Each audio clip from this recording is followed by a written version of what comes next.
सभी को सादर नमस्ते। सनातन वैदिक धर्म चैनल में आप सभी का हार्दिक अभिनंदन है। मित्रों, आज एक विषय को लेकर के आपके समक्ष हम उपस्थित हुए हैं। वर्तमान में सोशल मीडिया पर बहुत तेजी से यह विषय प्रचारित और प्रसारित हो रहा है। उसके विषय में हम आपको कुछ थोड़ी सी बातें बताएंगे, कुछ चर्चा करेंगे, जिससे आप सभी को उसकी सत्यता का बोध हो जाए। विषय ये चल रहा है कि महर्षि दयानंद सरस्वती जी के विषय में जगत गुरु स्वामी रामभद्राचार्य जी से गलती कैसे हुई, क्या गलती हुई। रामभद्राचार्य जी जो वर्तमान में एक कथाकार हैं, उन्होंने हरिद्वार नगर के कनखल स्थान में कुछ दिन पूर्व अपनी एक कथा की थी और उस कथा में जो उन्होंने प्रवचन किया था और बहुत सारी भीड़ भी थी, तो उस कथा के मध्य में उन्होंने महर्षि दयानंद सरस्वती जी पर आक्षेप लगाए। उन्होंने आक्षेप ये लगाया था कि महर्षि दयानंद सरस्वती जी ने रामायण और महाभारत को कल्पित ग्रंथ कहा है। बस ये स्वामी रामभद्राचार्य जी की एक भूल है, जिसको सोशल मीडिया पर आप हर जगह देख रहे होंगे। तो ये वास्तव में भूल है अथवा स्वामी रामभद्राचार्य जी ने जो कहा है कि महर्षि दयानंद सरस्वती जी ने रामायण और महाभारत को कल्पित माना है, इसके विषय में आज आपको हम प्रमाण के साथ यहां पर बताने आ रहे हैं। सबसे पहले ये बात है कि जो स्वामी रामभद्राचार्य जी हैं, इनको जगत गुरु कहते हैं, तो उनको आंखों से नहीं दिखता है, वो प्रज्ञाचक्षु है। ठीक है, तो वो कोई भी विषय बात बताते हैं प्रमाण के तौर पर, तो वो बात सुनी हुई बताते हैं, वो देख करके नहीं बता सकते। ठीक है, वो नहीं देख सकते, तो वो सुनते किससे हैं, तो उनकी जो भी शिष्य मंडली है, उनके साथ में जो भी लोग रहते हैं, उनसे वो पढ़वा करके सुनते हैं और उसके आधार पर फिर वो बताते हैं। तो सुनकर के किसी बात को जानना उतना प्रामाणिक नहीं होता जितना प्रामाणिक कोई व्यक्ति अपनी आंख से देख करके पढ़ता है, वो प्रामाणिक होता है। ठीक है, परंतु इसमें कोई बात नहीं, वो नहीं देख सकते हैं, वो असमर्थ हैं, तो किसी से सुन करके उनको ज्ञान प्राप्त होता है, वो बातें बताते हैं। तो सबसे पहली बात है कि इसमें जो गलती हुई है, ठीक है, वो वस्तुतः जगत गुरु स्वामी रामभद्राचार्य जी के शिष्यों के द्वारा उनको गलत सुना करके उन्हें ऐसा बता दिया कि स्वामी दयानंद सरस्वती जी ने महाभारत और रामायण आदि ग्रंथों को कल्पित कहा है, तो उस बात को उन्होंने कह दिया। परंतु जो जनता है वो इस बात को नहीं समझती है, वो तो ये समझती है कि जगत गुरु स्वामी रामभद्राचार्य जी कह रहे हैं, इसलिए बात ठीक होगी, तभी कह रहे हैं, क्योंकि वर्तमान में उनकी प्रसिद्धि, उनका सिक्का चल रहा है, उनके करोड़ों फॉलोवर्स हैं। ठीक है, परंतु वास्तविकता वही है। गलती वस्तुतः उनसे कम हुई है, उनके शिष्यों के द्वारा हुई है, शिष्यों ने उनको कंफ्यूज कर दिया है। परंतु गलती हो जाने के बावजूद भी जब व्यक्ति को अपनी गलती अनुभव हो जाए, तो जल्दी से जल्दी उस गलती को स्वीकार करके क्षमा मांग लेनी चाहिए। इसी में मनुष्य की प्रतिष्ठा होती है, मनुष्य का सम्मान बढ़ता है समाज में। गलती किसी से भी हो सकती है, हमारे से भी हो सकती है, ठीक है। बड़े बड़े ऋषि मुनियों से भी गलती हुई है, उसमें कोई परेशानी नहीं है। हम मनुष्य हैं, सभी गलती हो सकती है। परंतु मनुष्य बड़ा तभी बनता है, मनुष्य का बड़प्पन तभी होता है जब वो अपनी गलती को झट से, किसी ने उसको बताया कि देखिएगा आपसे गलती हुई है, और उसने चिंतन मनन किया और उसको समझ आया कि हाँ मेरे से गलती हुई है, तो झट से कहे भाई हमसे गलती हो गई है, क्षमा कीजिएगा, ये हमने अपनी बात गलत कह दी है। तो इससे हम तो यही निवेदन करेंगे सभी लोगों से कि स्वामी जगत गुरु महाराज जी से जो गलती हुई है, पहले तो गलती हुई है ऐसी बात को हम आपको भी बताएंगे, प्रूव करेंगे, तो उन तक ये बात पहुंचाएं। उनके शिष्य गणों का भी कर्तव्य बनता है कि अपने गुरु की प्रतिष्ठा को स्थापित रखने के लिए समाज में उनको बताएं कि गुरुजी आपसे गलती हुई है और हमारे कारण हुई है। ठीक है। वस्तुतः महर्षि दयानंद सरस्वती जी ने रामायण को और महाभारत को कहीं पर भी अपने किसी भी प्रवचन के अंदर अथवा उनके द्वारा जो लिखित पुस्तकें हैं उनके अंदर कल्पित नहीं माना। महर्षि दयानंद सरस्वती जी ने श्री राम को और श्री कृष्ण को एक महान आदर्श व्यक्ति माना है, ध्यान रखिएगा। श्री राम को और श्री कृष्ण को महर्षि दयानंद सरस्वती जी ने अपने ग्रंथों में कई जगह उल्लेख किया है, और महाभारत और रामायण को पढ़ने का भी निर्देश दिया है।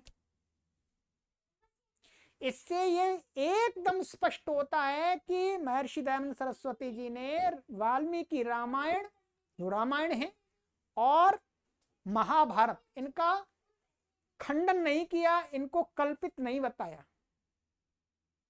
आइएगा, महर्षि दयानंद सरस्वती जी का एक प्रसिद्ध ग्रंथ है, ठीक है,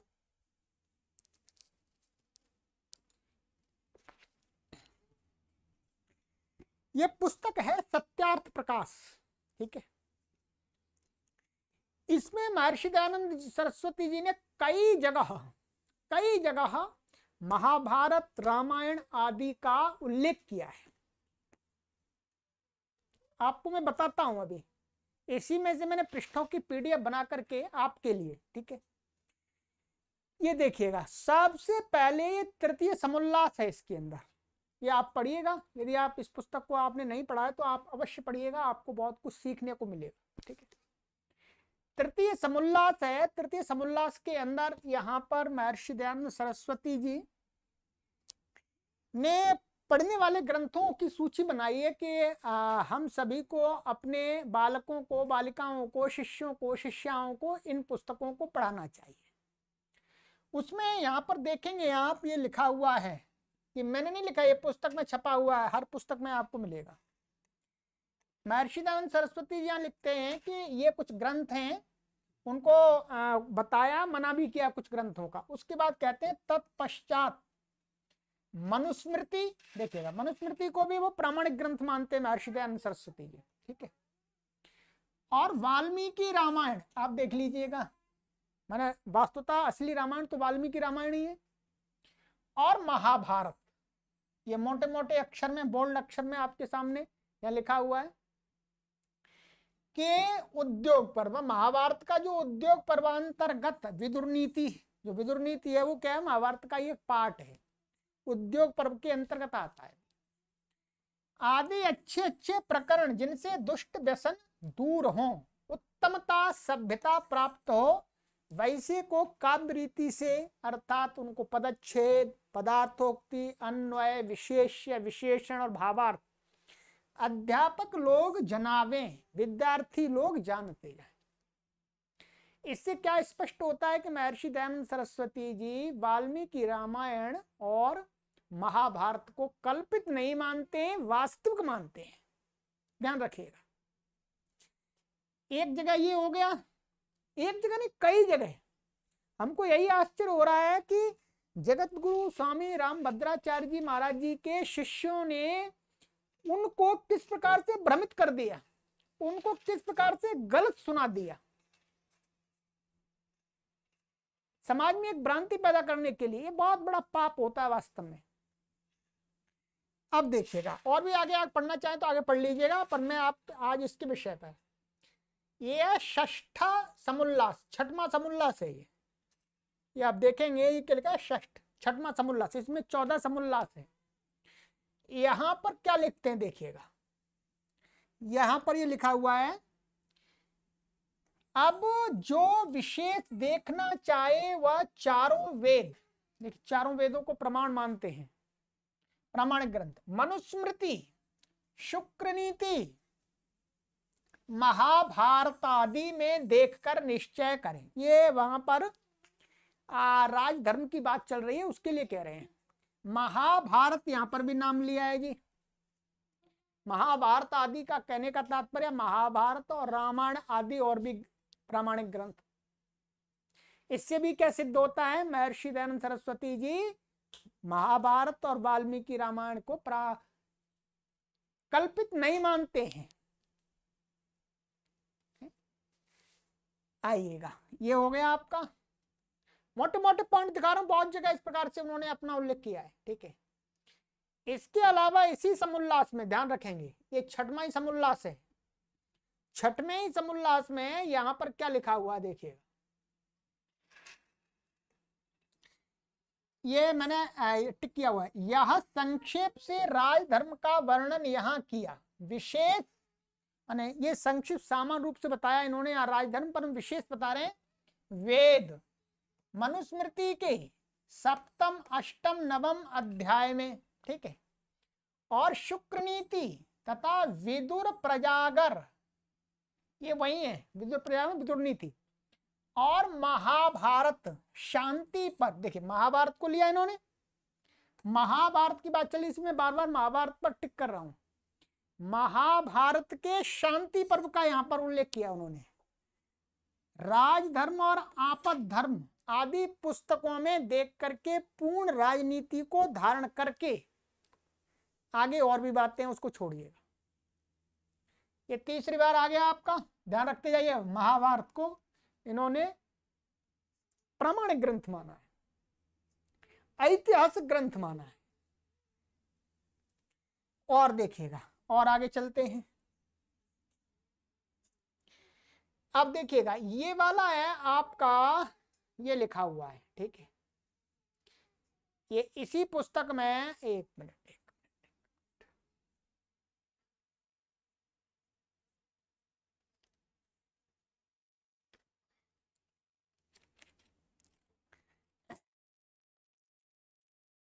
ये आपका 216वां है, ये आपका 10वां समुल्लास है, ठीक है। ये राइट साइड वाला पेज है, इसलिए लेफ्ट वाले पे समुल्लास की संख्या लिखी है और राइट पे सत्यार्थ प्रकाश लिखा हुआ है, ठीक है। तो ये राइट साइड का पेज है, तो यहाँ पर ये 10वें समुल्लास का है, ठीक है। 10वें समुल्लास में यहाँ क्या लिखा है देखिएगा, ये श्लोक लिखा हुआ है यहाँ पर, मेरोर हरेश्च द्वे वर्षे वर्षम हैमवतम ततः क्रमेणैव व्यतिक्रम्य भारतम वर्षमासदत् सदेशान विविधान पश्यंश्चीन हूण निषेवितान।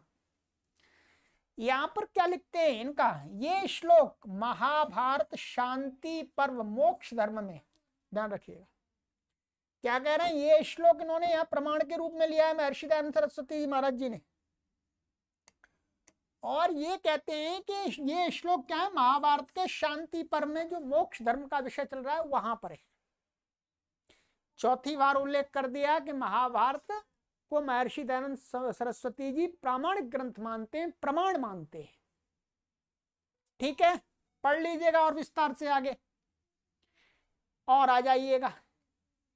और इसी पेज पर यहां आगे लिखा हुआ देखिएगा और पढ़ लीजिएगा क्या कहते हैं महर्षि दयानंद सरस्वती जी। यहाँ पर चीन से हिमालय, हिमालय से मिथिलापुरी को आए, इस प्रकार से है। अब यहाँ पर आगे कहते हैं श्री कृष्ण तथा अर्जुन पाताल में अश्वतरी, अर्थात जिसको अग्नियान नौका कहते हैं, पर बैठ के पाताल में जाके महाराज युधिष्ठिर के यज्ञ में उद्दालक ऋषि को ले आए थे। ध्यान रखिएगा, ये महाभारत के ही पात्र हैं। महाभारत के पात्र श्री कृष्ण जी हैं, प्रामाणिक माना। महाभारत के पात्र अर्जुन हैं, प्रामाणिक माना। और महाभारत के ही पात्र युधिष्ठिर हैं, युधिष्ठिर को इन्होंने प्रामाणिक माना। और ये उद्दालक ऋषि है, ये भी एक प्रामाणिक व्यक्ति है। ठीक है, और भी आगे इन्होंने लिखा हुआ है, बस जो मुख्य रूप से, और देखिएगा यहां पर और भी लिखा हुआ है, ऐसा नहीं है। ये लिखा हुआ है, युधिष्ठिर का नाम आ गया था, भीम, अर्जुन, नकुल, सहदेव चारों दिशाओं में गए हुए थे। ठीक है, तो महाभारत को महर्षि दयानंद सरस्वती जी क्या मानते हैं? प्रामाणिक, और उसके पात्रों को भी प्रामाणिक मानते हैं, नकली नहीं मानते, ध्यान रखेंगे। आइएगा और भी आगे चलते हैं, ये यहां पर हमने कर दिया। अब देखिएगा, ये है हमारा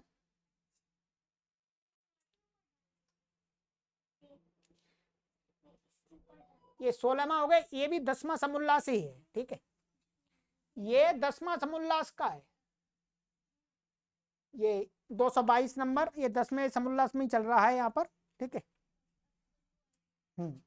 ये यहां पर क्या कहते हैं महर्षि दयानंद सरस्वती जी, देखिएगा,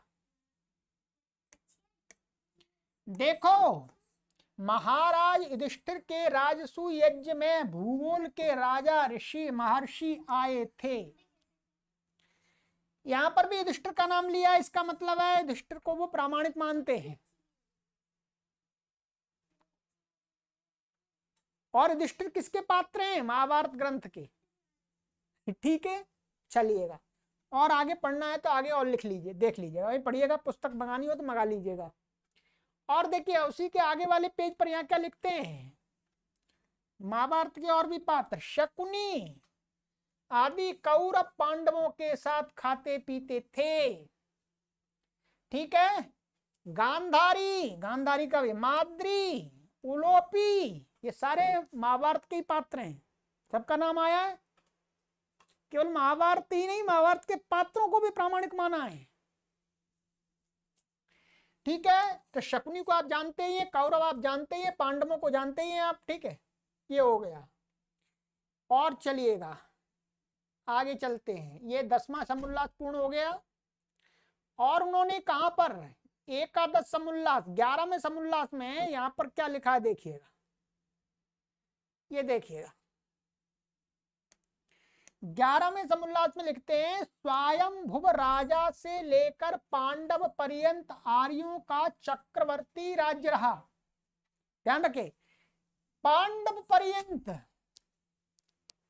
पांडव तो महाभारत के ही पात्र हैं। इतिहास को प्रामाणिक रूप से यहां पर स्थापित कर रहे हैं, महाभारत को प्रमाण माना, यहां प्रमाण दे रहे हैं कि महाभारत में जो पांडव हैं वहां तक संपूर्ण विश्व में स्वयंभुव जो राजा हुआ, वहां से लेकर पांडु पर्यंत चक्रवर्ती राज्य रहा है। ठीक है, चलिएगा और भी आगे पढ़ लीजिएगा। ये आपका 11वां समुल्लास था, और 11वें ही समुल्लास में आपका ये एकादश समुल्लास में 11वां समुल्लास, यहां पर और देखिएगा क्या कहते हैं। अब आर्यावर्त देशीय राजवंश के, जिसमें श्रीमान महाराज युधिष्ठिर से लेके महाराज यशपाल पर्यंत हुए हैं। यहां पर इन्होंने अपने इस ग्रंथ में कुछ राजाओं की वंशावली बताई है, उसमें युधिष्ठिर से कहते हैं, युधिष्ठिर का नाम आया, मैं दिखा रहा हूं आपको। ठीक है, यहां पर ये वंशावली आप देखेंगे, ये वंशावली है यहां पर राजाओं की। ठीक है, कुछ इनका इन्होंने दौरा दिया, ये वो आर्य राजा।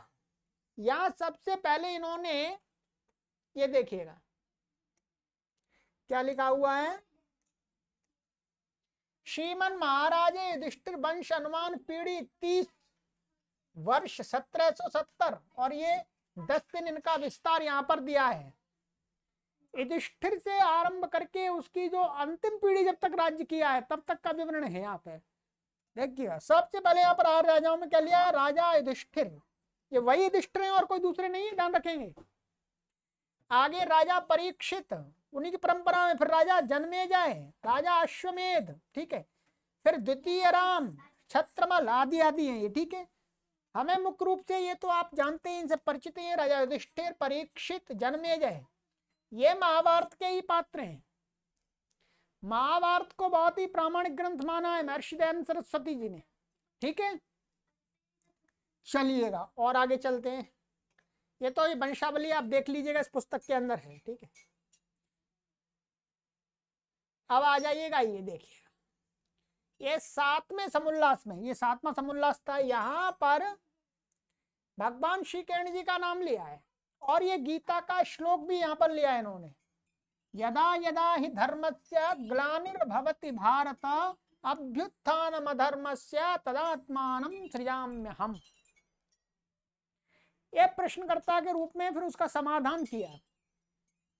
यहां पर कहा कि ये देखिएगा श्री कृष्ण जी, श्री कृष्ण धर्मात्मा और धर्म की रक्षा करना चाहते थे, ठीक है। श्री कृष्ण को कोई सामान्य पात्र नहीं माना उन्होंने, विशेष पात्र माना है। इसलिए आप कहीं पर भी जाएंगे आर्य समाज के सत्संग में, आर्य समाज में, तो वहां पर कहते हैं योगेश्वर भगवान श्री कृष्ण की जय, मर्यादा पुरुषोत्तम श्री रामचंद्र की जय बोलते हैं। तो यहाँ पर देखिए श्री कृष्ण को धर्मात्मा और धर्म की रक्षा करना चाहते हैं, इस प्रकार से उल्लेख किया है। ये भी महाभारत के ही पात्र हैं, ठीक है, यहाँ पर भी सिद्ध होता है। अब इसके आगे यहाँ पर हमारा आता है ये 262, ठीक है, ये 11वां समुल्लास ही है। यहाँ पर देखिएगा, यहाँ रामचंद्र जी का उल्लेख है। रामचंद्र के समय में उस लिंगा मंदिर का नाम चिन्ह भी न था। तो यहाँ मुख्य रूप से हमें जो बात कहनी है वो रामचंद्र की बात करनी है, माने मर्यादा पुरुषोत्तम श्री राम की, दशरथ के जो पुत्र हैं, ठीक है। दशरथ के जो पुत्र राम हैं उनका भी नाम लिया है। देखिएगा ऐसा नहीं है केवल महाभारत के पात्रों का ही लिया है, रामायण के पात्रों का भी लिया है, ठीक है। ये हो गया आपका। और इसके लिए इन्होंने अब प्रमाण भी दिया। देखिएगा वाल्मीकि रामायण को बहुत प्रामाणिक माना इन्होंने। ये लिखा वाल्मीकि रामायण लंका कांड का है, ठीक है। क्या कहते हैं, अत्र पूर्वम महादेवः प्रसादम अकरोत् विभो सेतु बंधा इति विख्यातम। ये प्रमाण लिया इन्होंने, ठीक है। चलिएगा ये रामायण का भी आ गया और आगे चलते हैं। ये 11वां समुल्लास है। 11वां समुल्लास में और ये दिया है आगे।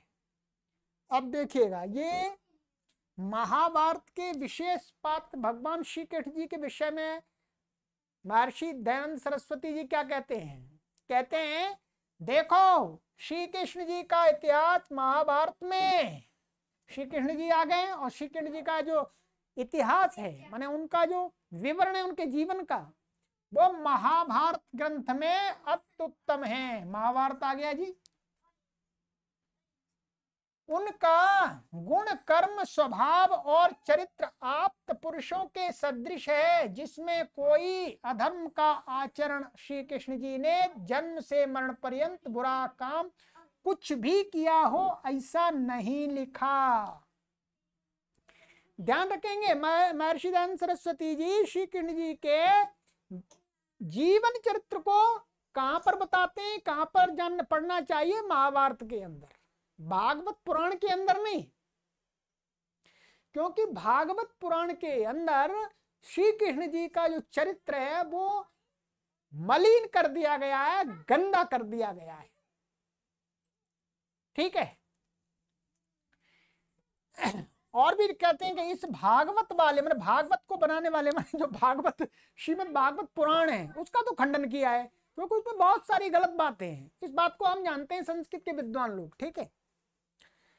चलिएगा तो ये यहाँ पर हमने ये बता दिया अब आ जाइएगा ये वाला, देखिएगा ये हमारा 268वां, ये भी वही है, 11वां समुल्लास चल रहा है ये, ठीक है।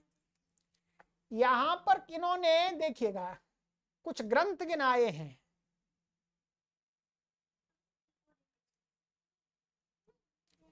ये श्लोक दिया है उन्होंने, महाभारत का दिया है वो श्लोक दिया है, ठीक है। यहां पर आगे कहते हैं कि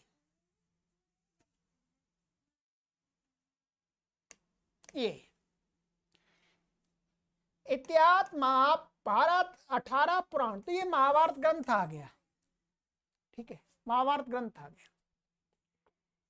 अब इससे क्या सिद्ध होता है, इससे ये सिद्ध होता है कि महर्षि दयानंद सरस्वती जी, ये तो मैंने दिखाया अपने मोटा मोटा दिखा दिया आपको, इसमें और भी अनेक जगह, और अपने उनके जो प्रवचन है उनमें भी अनेक जगह इसका उल्लेख हुआ है, महाभारत और रामायण और उनके पात्रों का।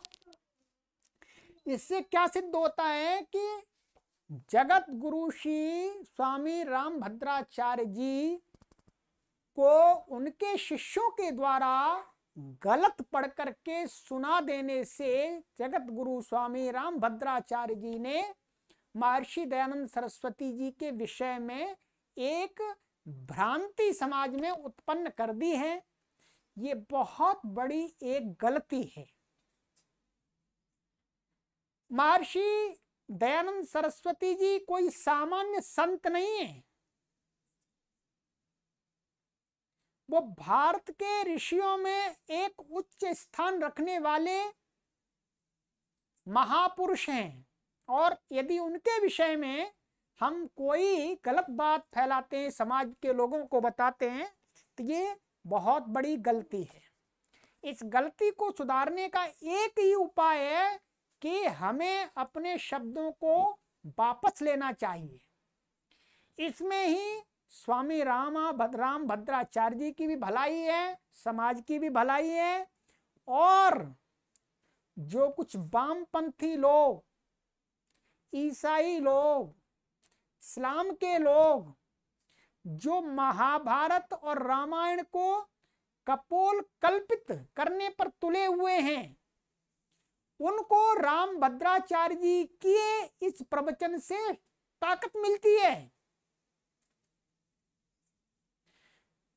तो उनको ताकत देने के स्वामी रामभद्राचार्य जी महाराज कारण ना बने।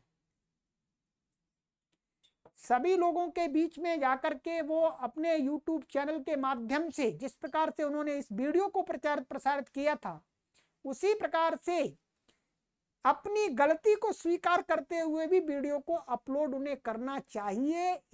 इसमें उनकी भलाई है, भारतीय समाज की भलाई है, और हमारे जो महापुरुष हैं भगवान श्री राम कृष्ण, योगेश्वर श्री कृष्ण, उनके आदर्श माने महापुरुष होने को भी हम प्रमाणित कर सकेंगे। तो ये मैंने आपको बता दिया है, ठीक है। अब आप लोग देख लीजिएगा, यदि आप इस वीडियो को सुन रहे हैं तो आपको मैंने प्रमाण सहित बताया कि महर्षि दयानंद सरस्वती जी ने ये बात बिल्कुल भी कहीं नहीं कही है। अब क्या हुआ है, जो स्वामी रामभद्राचार्य जी के जो चेले हैं, शिष्य हैं, उनके मन में स्वामी दयानंद जी के प्रति घृणा है, द्वेष है। और उस घृणा और द्वेष का कारण क्या है? अज्ञान।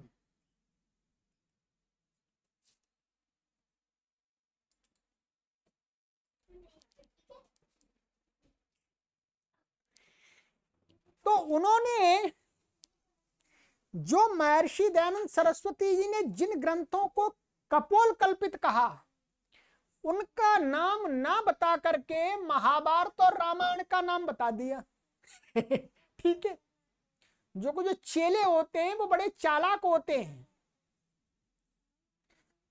अधिकतर चेले अपने गुरु को धंधा बनाना चाहते हैं, और धंधा बनाने के लिए वो गुरु के नाम से कुछ गलत गलत बातें प्रसारित करते रहते हैं। ठीक है। यहां पर वास्तव में जो महर्षि दयानंद सरस्वती जी ने जो पुराण हैं, जो वर्तमान में जो जिनको आप पुराण मानते हैं, ये वास्तव में पुराने पुराण नहीं है, ध्यान रखेंगे। अब आप कहेंगे पुराने पुराण कौन से हैं, वो वास्तव में दूसरे हैं। इन पुराणों में जो श्रीमद् भागवत पुराण है, गरुड़ पुराण है, जिनके अंदर आप स्वयं पढ़ेंगे तो आपको लगेगा अरे यार ये किसने लिख दी है, फालतू की बातें, बिना सिर और पैर की बातें। ये मैं कह रहा हूं, मैं संस्कृत का विद्वान हूं, ठीक है, मुझे लगभग 30 वर्ष हो गए, और मैं किसी भी ग्रंथ को पढ़ता हूं तो इस दृष्टि से नहीं पढ़ता कि भाई ये पौराणिक ग्रंथ है, ये इस समाज का ग्रंथ है, नहीं। हम निष्पक्ष भाव से पढ़ते हैं, तर्क पूर्वक पढ़ते हैं।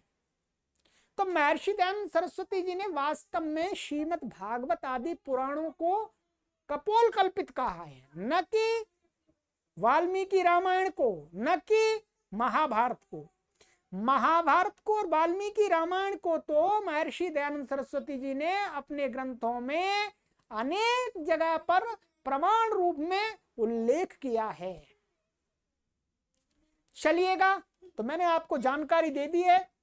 इस गलत भ्रांति को जो एक समाज के उन्नायक हुए हैं, हमारे महापुरुष हैं, आदर्श पुरुष हैं, इनको ऋषि की उपाधि प्राप्त है, उनके विषय में जो जगत गुरु स्वामी रामभद्राचार्य जी ने जो गलत धारणा फैलाई है, तो उस गलत धारणा को दूर करने के लिए सबसे पहले तो हम उनसे ही निवेदन करते हैं कि जगत गुरु स्वामी रामभद्राचार्य जी अपनी बात को सभी के सामने गलती स्वीकार करते हुए क्षमा मांग लें, समाप्त हो जाए बात।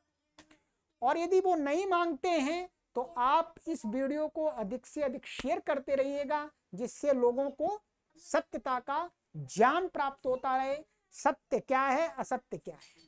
ठीक है, स्वामी रामभद्राचार्य जी को लोगों ने ये प्रचार प्रसार कर दिया है कि वो संस्कृत के बहुत बड़े विद्वान हैं। वस्तुतः इस बात को हम जानते हैं कि वो कितने बड़े संस्कृत के विद्वान हैं। ये संस्कृत का विद्वान ही जान सकता है, सामान्य व्यक्ति क्या जानता है। सामान्य व्यक्ति को तो जो बोल दीजिएगा वो वैसा ही मान लेगा। ठीक है, तो वो वास्तव में उतने बड़े संस्कृत के विद्वान नहीं है, परंतु अभी समाज में लोगों में जो धारणा फैला दी गई है उसको कौन रोक सकता है। परंतु ये संस्कृत संबंधी बात नहीं है, ये तो हिंदी संबंधी बात है। ठीक है, और भी कोई आपको जानकारी किसी को चाहिए तो आप हमसे संपर्क कर सकते हैं। ठीक है, चलिएगा, अधिक से अधिक लोगों तक की सूचना को पहुंचाइएगा, जिससे समाज में महर्षि दयानंद सरस्वती जी के प्रति लोगों में गलत भ्रांति ना जाए, गलत विचार ना जाए। जो महर्षि दयानंद सरस्वती जी ने माना है उसको सही रूप में पहुंचाया जा सके। चलिएगा, आगे नई वीडियो के साथ मिलते हैं। और यदि आपने अभी तक सनातन वैदिक धर्म चैनल को सब्सक्राइब नहीं किया है तो कर लीजिएगा। इस चैनल का यही उद्देश्य है, सत्य सनातन वैदिक धर्म को आप तक पहुंचाना। सभी को सादर नमस्ते।